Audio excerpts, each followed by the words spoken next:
E siamo allora pronti adesso a far entrare gli atleti. Cominciamo dalla Tasca Valdagno Centro che sta per prepararsi ad entrare.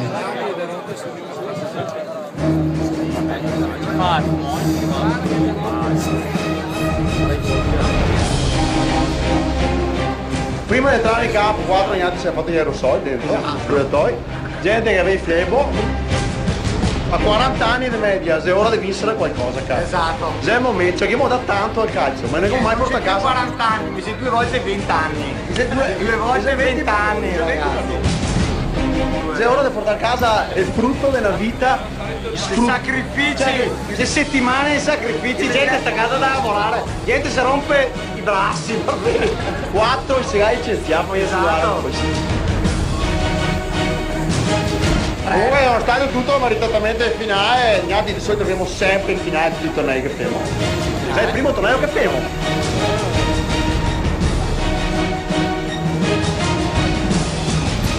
Forza ragazzi, se vi siamo buoni, se no non fa festa dopo, grazie. Signori e signori, in Tasca Valdagno Centro!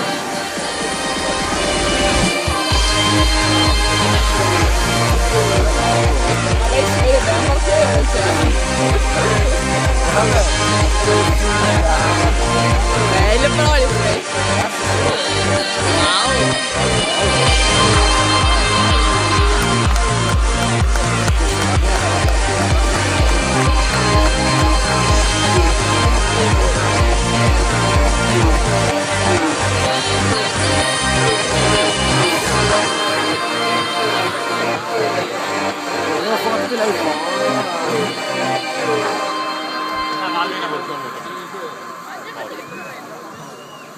I primi finalisti sono entrati in campo nella Tasca Valdagno Centro con maglia bianca e calzoncini rossi, ma mancano gli altri pronti ad entrare in campo, i ragazzi della Cinovale. Eccoli.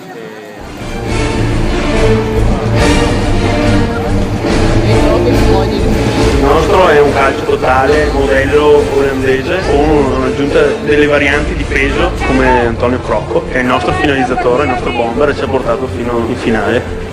Siamo carichi. Il nostro giocatore di punta è Chico Masero. Sento che questa squadra può dare il meglio venerdì sotto pressione, con una squadra di fronte a noi molto forte. Venerdì andiamo in campo per vincere. Ragazzi, dobbiamo andare a casa la vittoria, se non veniamo a casa strano non veniamo più a casa. Porcasso. Dai ragazzi! Signore e signori, la Cinovale!